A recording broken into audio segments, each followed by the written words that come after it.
তো ফিরে এলো না।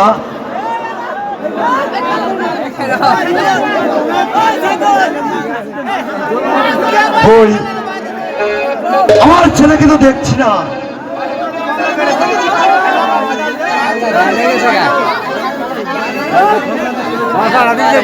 আব্বা হুজুর, আব্বা হুজুর, আমি ফিরে এসেছি। হাসেম, তুমি ফিরে এসেছ?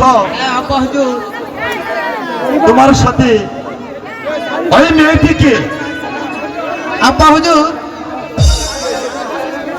এই মেয়েটি আমাদের বাগানে প্রতিদিন ফল চুরি করে নিয়ে যা। হ্যাঁ আব্বা হুজুর, আপনি তার শাস্তি দিন আব্বা হুজুর।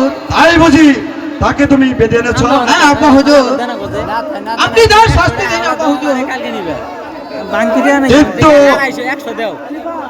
কিন্তু সে তো মেয়ে মানুষ, নারীর প্রতি কি বিচার করতে পারি? আব্বা হুজুর, আমি বলছিলাম কি, আমাদের বাসাতে তো একটিও দাসী নেই। এই নারীকে আমাদের বাসাতে দাসী রূপে নিযুক্ত করলে খুবই ভালো হতো আব্বা হুজুর।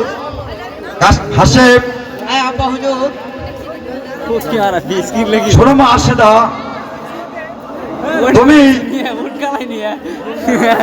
তুমি আজ থেকে আমার হাসেমের দেখাশোনা করবে।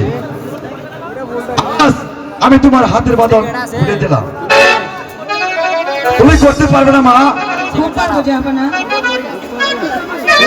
হাসেম, তুমি শোনো বাবা হাসেম, তুমি ওর সাথে আলাপ করো, আমি বাসাতে চলে গেলাম।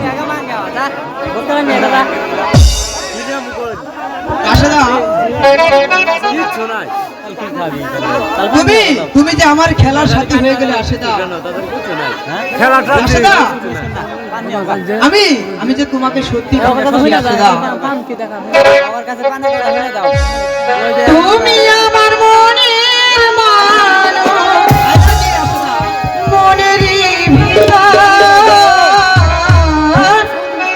তুমি আমার মনের মানুষ, মনের ভিতর,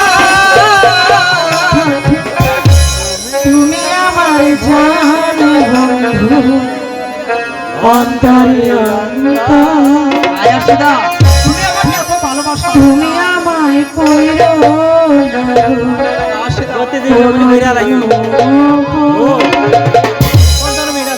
তুমি আমার মনের মানুষ, মনের ভিতর, তুমি আমার মনের মানুষ, মনের ভিতর, তুমি আমার জান বন্ধু, তুমি আমায় কইরো না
আশেদা, হ্যালো বন্ধু, আমার জীবন, আমি জীবনে যতদিন বেঁচে থাকবো আশেদা, আমি যে তোমাকে কিছুতেই বলতে পারবো না আশেদা।